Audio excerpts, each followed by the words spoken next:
Hi, my name is Mike and I'm here to read a comic. Today's comic is Marvel Team Up, starring Spider-Man and the Invisible Girl. She's not yet a woman.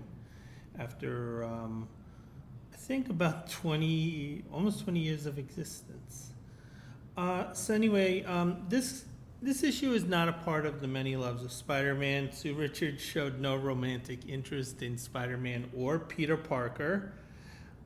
Peter might have been looking at her. She's kind of milfy, and we see the M part of MILF in action here as the Invisible Girl is holding her son Franklin, and she's pinned against the wall, and it looks like she is the target of some underworld figures. These are kind of like the stereotypical henchmen, and they're letting her know that her superpowers will not help her in this situation.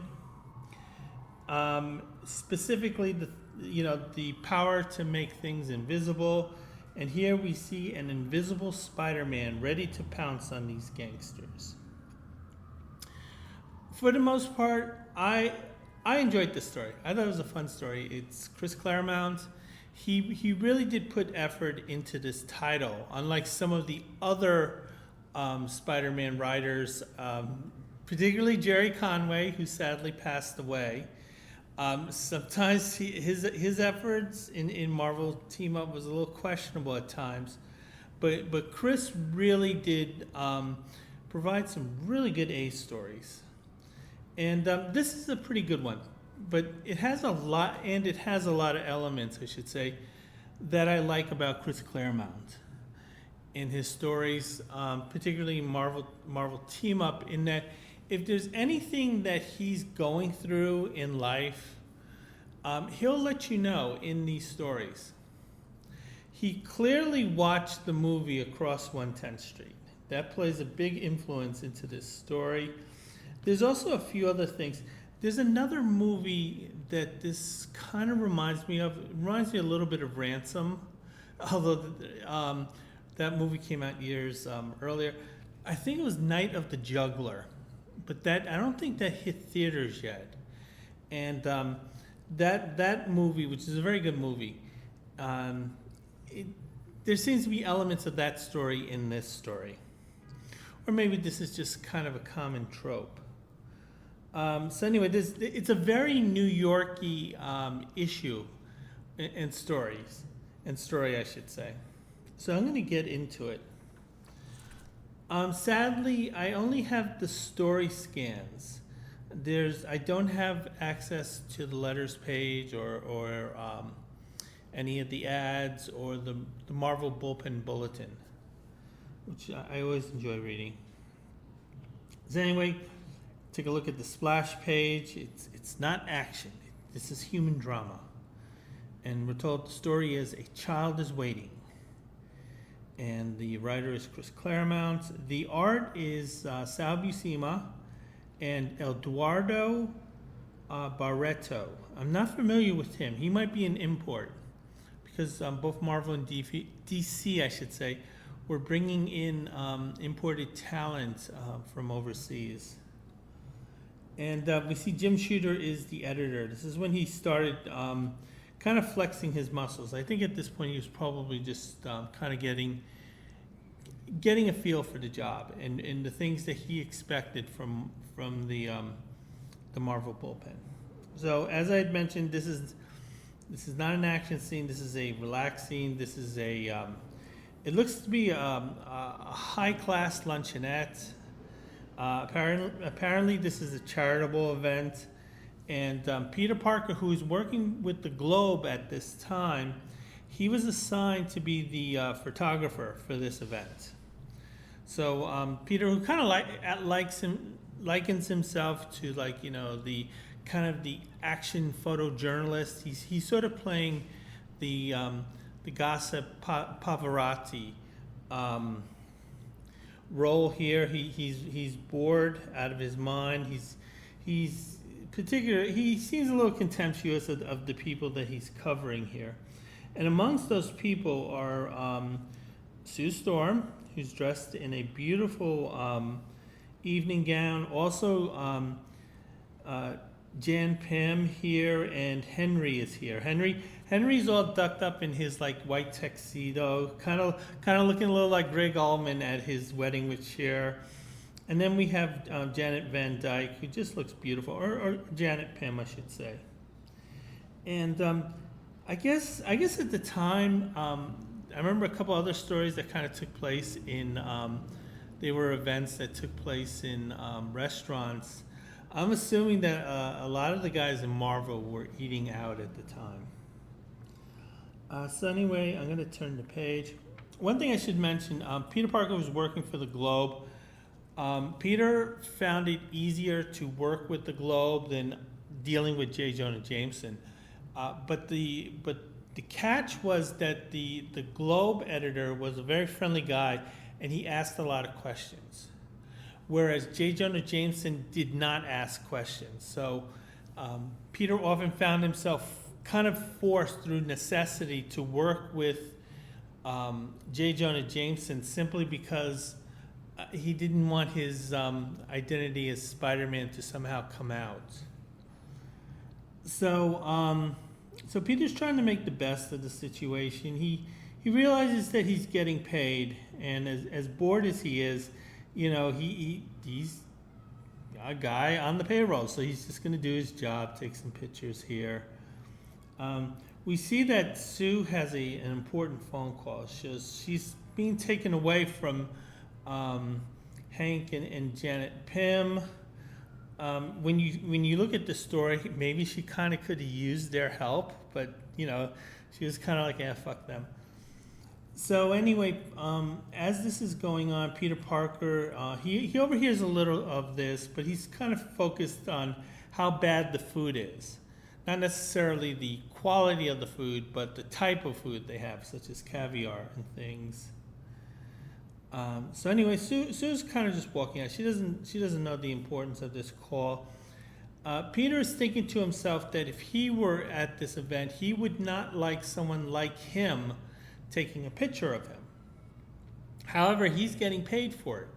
And when there's a paycheck, an honest paycheck involved, just say Mr. Parker's standards fall, for lack of a better word. So he's taking pictures. He's fine with this. We see the phone call that Sue is having. There's a great deal of urgency. She's clearly agitated. There's definitely an emergency going on. And it appears that she's talking to Alicia, which we know is Alicia Masters. So Sue's going to make a quick exit from this event. Peter Parker, he sees the drama unfolding through his camera lens and with his eyes. He doesn't know the exact nature of things because he doesn't have bionic hearing. But nevertheless, he can tell from Sue Storm's reaction that this is there's some danger involved. So I'm going to turn the page. So anyway, Sue is storming out. Peter is like quietly following behind her, trying not to draw attention to himself as she's looking to hail a cab. Now, just before she gets into the cab, Peter puts a spider tracer on her probably very expensive designer handbag here. So at least Peter at this point has a way of tracking her, because he's not going to assume she's going to go straight to the Baxter building. So she gets into the cab. Peter is saying, "Oh, hoofa! I got that tracer on her. I'll be able to follow, even with her having this head start." Spider-Man, he's in action now. He's pointing out that the Midtown traffic is actually helping him at this point, because even though Sue had a big head start, he's able to catch up with the cab very easily. Now, Spider-Man, he's speculating as to what this situation could be. This could be simply Sue freaking out because Instacart didn't bring the proper tofu that she asked for. But the thing is, he also knows Sue, and and Spider-Man knows, hey, Sue's not gonna get upset over nothing. This could be something, and she might need Spider-Man's help. It turns out that Sue actually doesn't go to the Baxter building. She's heading for this townhouse here. I think it's on the Upper West Side. And Sue is entering the townhouse. Spider-Man's thinking to himself that this particular building looks familiar. Now, from first glance, I would think this is Doctor Strange's Santorum, or whatever they called it. But that's not the case. So I'm going to turn the page. So anyway, it turns out that the building does have a skylight. And it turns out the tenant that he's looking to spy on actually does live in that apartment. So it turns out that Peter Parker isn't the only one who scored an apartment with a skylight. It looks like Alicia Masters also has an apartment with a skylight. On one hand, she is an artist, so of course lighting is important. On the other hand, she's blind.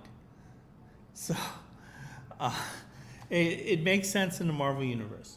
So anyway, Sue opens the door here, and she sees Alicia. Alicia hears Sue.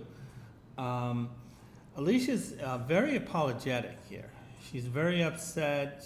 She's frightened and she's upset, and she's telling Sue that, hey, you trusted me to babysit, little Franklin, and I failed. Sue asked a blind woman to babysit her kid. Surprised and failure should not be in the same sentence. So anyway, what happened was the two were having a good day. Alicia was taking care of Franklin. Franklin, he was having fun. He was going to the supermarket. I guess, he was able to fill up that cart with Twinkies and Ho-Hos. It's not like Alicia knows. He said, tell her that these are fruits. So anyway, as they're about to enter the apartment, the two are accosted by men who are inside. I'm sure she was very frightened about this. She noticed the smell of chloroform, and she heard Franklin's muffled cries. So it was clear at this point that the intruders were using the chloroform to knock Franklin out. Alicia tries to go into action. She can only go by what she hears. However, one of the intruders kind of like crudely and dismissively just simply trips her up, and she falls hard on one of her sculptures here. Can I turn the page? So anyway, one of the intruders speaks to Alicia directly. Alicia's frightened. She doesn't know who they are and what they want. The intruder corrects Alicia, saying, "You need to be quiet." And then he pimp slaps her. And he says, "Listen, you just do what we tell you and you're not going to get hurt." And what they want is for Alicia to call Sue Richards and to basically tell her what had happened. So they clearly wanted to lure Sue into the apartment. By the time Sue got there, the intruders have already left, but Sue's there. And suddenly the phone is ringing. Sue picks up, and the intruders, who are now kidnappers, because they have custody of Franklin, are making a list of demands of what they want if she wants to get Franklin back alive. And one of the conditions is that there are going to be no police officers and no superheroes. And Sue is being told that there's a mega central numbers bank in Harlem. And this is one of the biggest scores on the East Coast. And basically, they want her to rip that bank off for her. So this is where Across 110th Street comes into action here. If you have not seen Across 110th Street, please do so. It is one of the best films of the 1970s. So anyway, Spider-Man, he's able to hear a great deal of what's going on. At least enough expository dialogue where he's up to date as to what's going on. Spider-Man, he's thinking of how to work himself into this situation, because one of the conditions was that there were going to be no superheroes. Sue is going to want to keep it that way because, like I said, she's scared. She says, listen, I got to listen to these guys. You know, it's sort of like when the Nigerian scammer says, well, if you just send me $500 more, then, you know, you can get your gold bars. And the thing is, you never get the gold bars, but you're always sending $500 to them. So Spider-Man, he's thinking to himself that he has to come up with a plan. You can turn the page. So anyway, Spider-Man, he doesn't directly confront Sue Storm. I'm going to hold off on calling her Invisible Girl until she's in costume. So anyway, looks like Sue is using one of Johnny's sports cars here. And it looks like Sue didn't actually get permission, but I'm sure Johnny's going to be fine with this. Sue is in Harlem, as I had mentioned, because this is the Maga's Numbers Bank. Some of the working girls and some of the pimps, they're checking Sue out. Now, this may not be as unusual as it may seem, seeing this beautiful white woman in this, you know, classy evening gown here. They might be thinking one of the brothers is really balling, and he called the most expensive escort service in the city. Others are thinking, hey, this is probably some, you know, rich woman who's looking for a hit or some type of thrill. So they simply just let her be. Because the thing is, she's doing business there. And if that screws up someone else's business, they're going to answer for that. So Sue's going to be kind of left alone here. She enters the tenement. We see an individual here. He kind of looks like a guy who's, you know, if trouble comes looking for him, he'll knock it out. So he's waiting in front of the door. He sees something that startles him, and what it is, it's seemingly the beautiful nightgown is walking itself up the stairs. So there's no individual body there except the nightgown. The guy's freaking out, saying, listen, I have this gun, and whatever this situation is, whatever, you know, the bad voodoo here, a couple of bullets will take care of it. The dress ducks, and then the dress throws itself at the henchman here, and he's freaking out. I'm going to turn the page. So inside the apartment, this is where the bank is. They're counting up and divvying the money. This is like the beginning of across 110th Street. They hear the gunfire, they hear the shouting, they hear the fighting. So they know there's a scuffle going on. Suddenly, a force beam from Sue bursts the door open. So Sue is using the henchman, the unconscious henchman, as a kind of a battering ram, and her power is supplying the battering power. So the guy is flung through the door. The other gunmen in the room, they don't stand a chance. Sue is just using her invisible force bolts here. Then she's using her fisticuffs here. So we see her socking this guy. We see a kind of an invisible image of Sue. We don't know what's going on because clothing is an issue, because she was wearing that dress. She didn't change it to her outfit, and she threw that dress off. So she might be fighting in the nude here. And given the fact that there's a room full of criminals here, you know, what could go wrong with a naked woman? One of the criminals, he realizes that he's overmatched here because Sue is invisible as she's fighting. So he jumps out the window, but he doesn't fall far because the fire escape's right there. He goes down the fire escape, and he's going to report what happened to Morgan. Morgan is he's the street boss of Harlem. So, Kingpin is the boss of crime, but Morgan has enough juice that he's able to control a fairly large and lucrative area of Manhattan. So the Kingpin kind of does have to share a little bit, although I'm sure if the two do have to negotiate, the Kingpin would sort of kind of push his weight around. You can turn the page.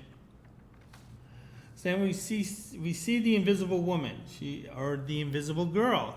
She hasn't graduated to a woman yet, and she's in costume here. Apparently, what had happened was that the evening gown that she was wearing earlier had not been treated with Reed Richards' special unstable molecules thing. So the thing is that when she turned invisible, the outfit stayed visible. And it turns out that there is a compartment where they can keep the Fantastic Four uniform along with the boots in some type of small compartment that kind of only makes sense in the Marvel Universe. So anyway, at this point, all the gangsters have been knocked out.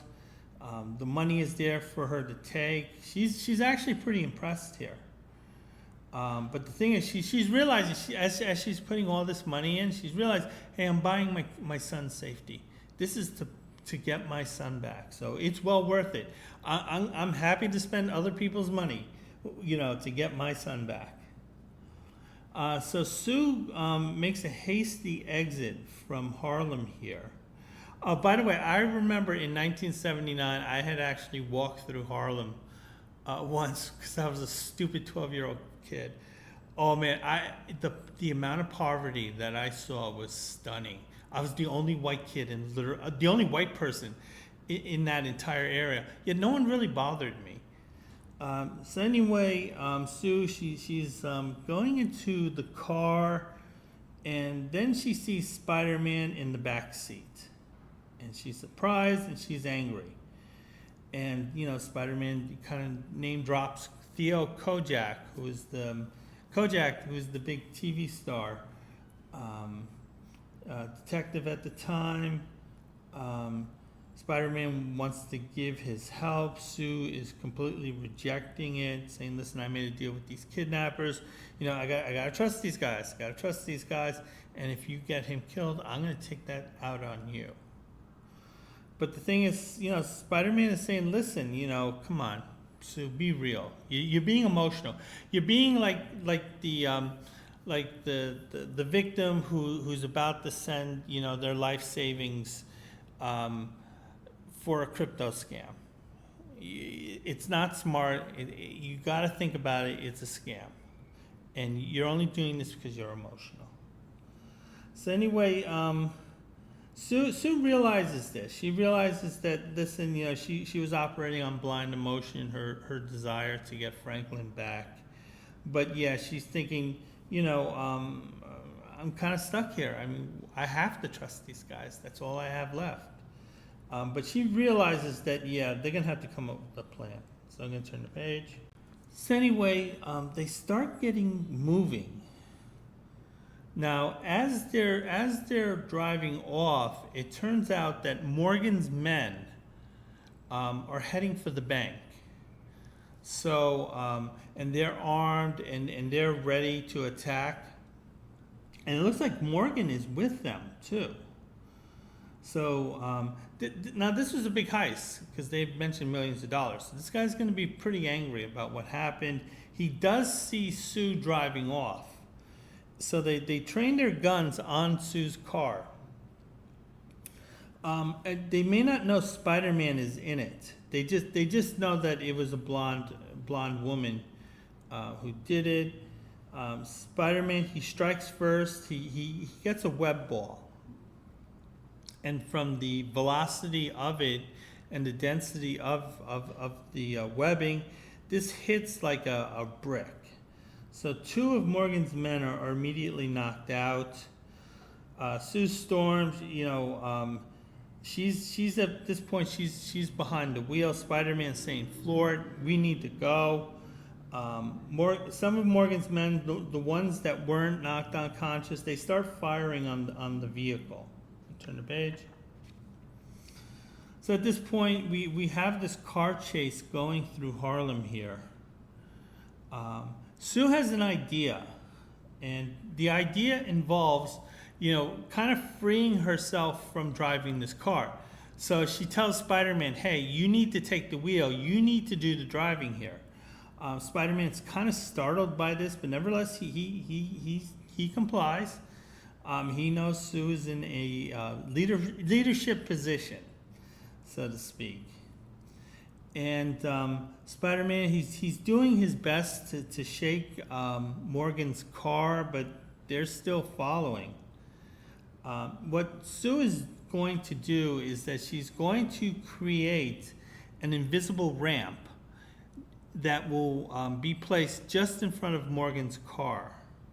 So the thing is, the car, unbeknownst to the driver, is up on the ramp. It takes off. This is like totally Dukes of Hazzard here, and the car smashes into a tenement building here. I'm going to turn the page. So then Spider-Man, he hits the brakes without warning. The car stops. Sue's like saying, "Hey, what happened here? You stopped and you're shaking like a leaf. What's going on?" It turns out that, quote, Peter Parker can't drive. Quote, "I don't know how to drive." Then why did Sue's brother give him the Spider-Mobile? I guess maybe that's why he didn't really use it. But this is not unusual for people who have grown up in metropolitan areas to not know how to drive. I don't know how to drive because it's something I never had to do. I just would simply hop on mass transit. But the thing is that the instructions that Sue was given when she was in Alicia's apartment told her that after she separates, the money from those gangsters, they're to go to Yankee Stadium.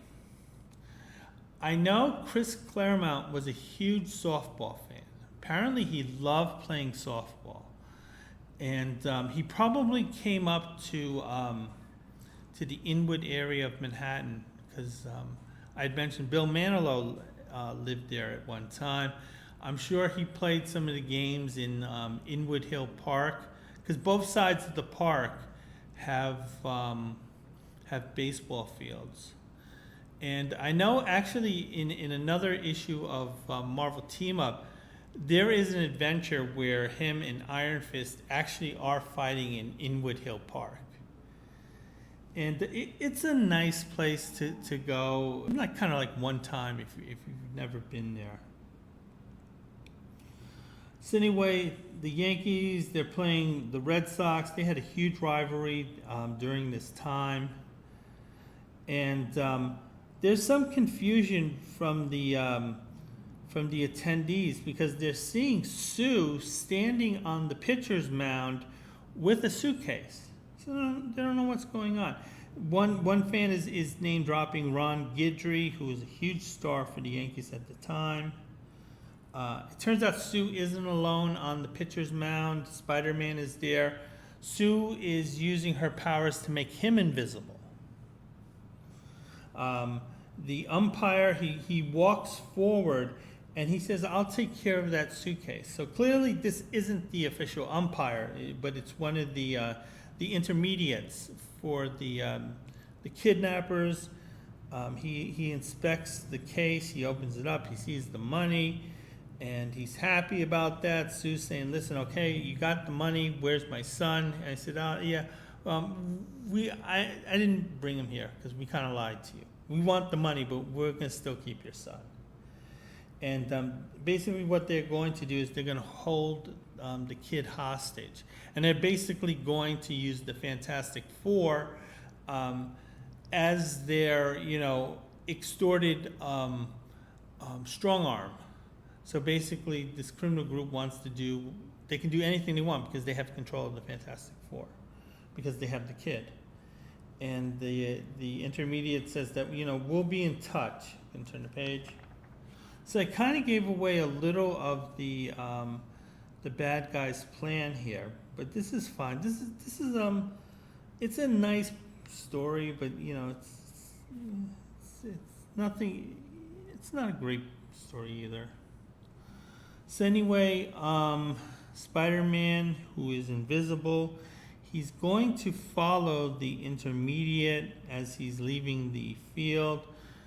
Sue has to stay on the pitcher's mound, but the thing is, she also has to keep Spider-Man invisible, and this is taxing her powers here. So she's really just going to try to keep Spider-Man as invisible as possible. Spider-Man does become visible in the stadium, but fortunately the intermediate has not noticed him. So he's walking off with the briefcase. Sue faints on the pitcher's mound. Then we see a number of other patrons in the stadium. They're carrying similar suitcases. So they're making it clear that in case anyone is watching them, they won't necessarily know which suitcase has the money.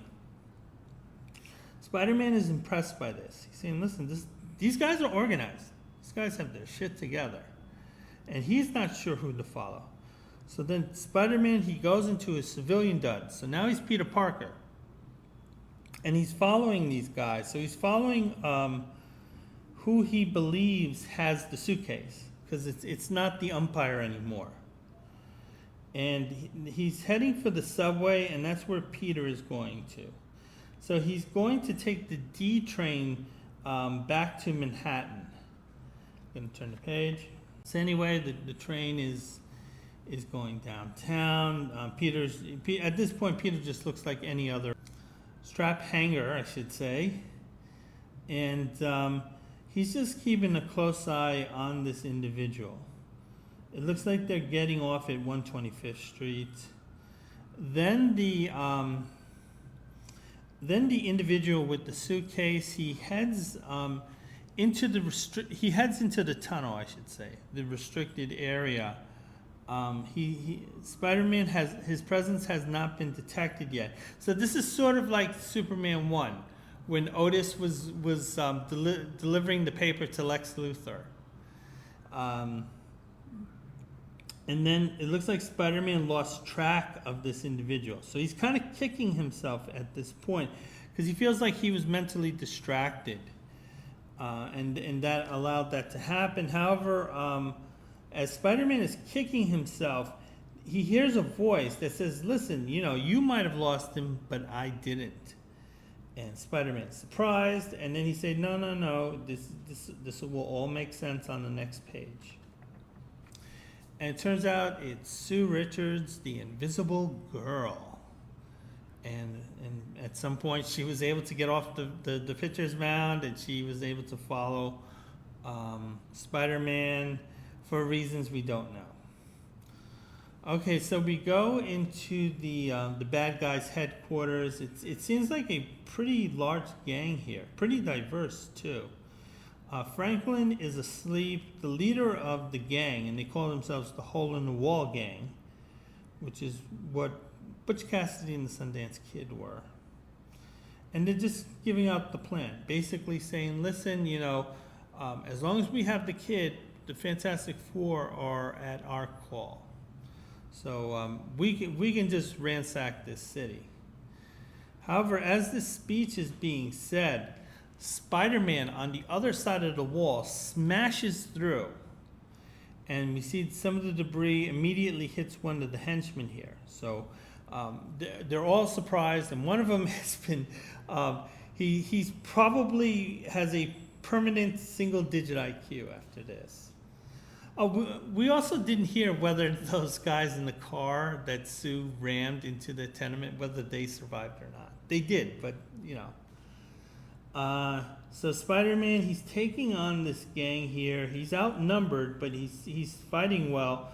One of the female members of the gang, who's not showing much maternal love, is going to murk Franklin while he's sleeping. So this is a kid basically with a teddy bear, and she's gonna put that, she's gonna make Sophie's choice for her. However, before she gets a chance, Sue trips her up. She's furious. How dare you threaten my child? One of the gang members is concerned about the Daisy here, who's being tripped over. She doesn't understand why Daisy fell like this. Sue checks on Franklin. He's still asleep, so he won't have any trauma when this is done, or he'll have minimum trauma, I should say. Spider-Man, he goes into action. These guys they don't stand a chance against Spider-Man. This is what Spider-Man's been built for. Spider-Man's been built to really deal with kind of these henchmen here. I'm going to turn the page. Sue goes into action too. She's using her force bolts against the gangsters. It looks like Sue has to stay visible in this fight. She normally likes to fight when she's invisible, but the thing is, she wants to concentrate all her powers on her force bolts. So she doesn't want to siphon any off to actually be invisible. Spider-Man, he's ducking these bullets here. Again, this is not a big deal. He's making fun of these guys, saying, "Listen, you're tough against blind women and little kids, but when you have to fight against someone in their underwear, boy, you don't stand a chance." One of the henchmen here, he's about to make a big move against Spider-Man, and that's foiled because the invisible girl grabs the handgun from his hand and then smashes it over his head. So the invisible girl is kind of pistol whipping this guy, and she's saying, "Listen, there's no amount of anger than a mother's anger here." And Spider-Man, he's saying, "Listen, you took on the invisible girl here. She's a part of the Fantastic Four. She deals with Galactus. She deals with Doctor Doom. You guys don't have a chance against her. I'm the neighborhood Spider-Man. I'm the guy who beats up thugs for money. Not much money because J. Jonah Jameson's cheap, but nevertheless, you guys don't stand a chance." And he's just slugging these guys. Can you turn the page? So anyway, this gang of kidnappers have been taken care of. They're all knocked out cold. Franklin is still asleep. Sue is comforting him, and it looks like they achieved their mission. However, Sue immediately puts Spider-Man into a stasis field, and Spider-Man's kind of like thrown for a loop here. He doesn't know why she's doing this, but it turns out that she saw some movement behind them. And Morgan and his henchmen from Harlem, they were able to follow them. And they're here, and they're opening fire on both Spider-Man and the invisible girl here. And if the kid's in the way, too bad. So anyway, Morgan's furious here because not only did he lose a lot of money, that he could lose some serious rep here. Morgan is pressing his men to basically murk these two. Sue is able to stop the bullets with a force bubble here. Spider-Man saying, "I'm glad she has this power set because I would be in trouble here." But he also notes that at some point she's going to get tired, and if she drops that field for a second, all three of them are done.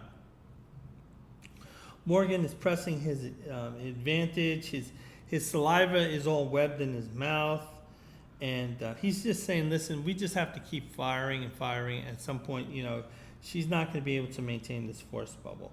And Sue kind of agrees. She's thinking this to herself, but she realizes that hey, her powers are being taxed. Turn the page. So then what happens is another group bursts into the wall. This is This is Captain Jean DeWolf, who was a popular character in the 80s for Spider-Man. She was the police liaison who kind of would help Spider-Man out, the same way Captain Stacy in the 60s was. She's known for being very pretty, kind of has a Diane Lane look to her, and she has that beret. So anyway, the police, they break in. Morgan realizes that, hold it, he's in a lot of trouble, and fighting it out at this point is going to be more costly than just simply surrendering. So he tells his men, surrender. At this point, we're going to let the lawyers deal with it. The captain says that's a smart move. And so they're being let out. Everyone is being let out. Morgan and the kidnappers. And it's Jean DeWolf who's going to have to sort this out. The invisible girl, she wants to go home. She has Franklin. Franklin's still asleep.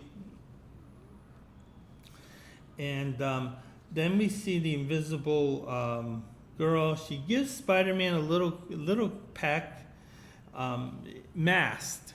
So she's basically kissing a guy in a mask on his forehead.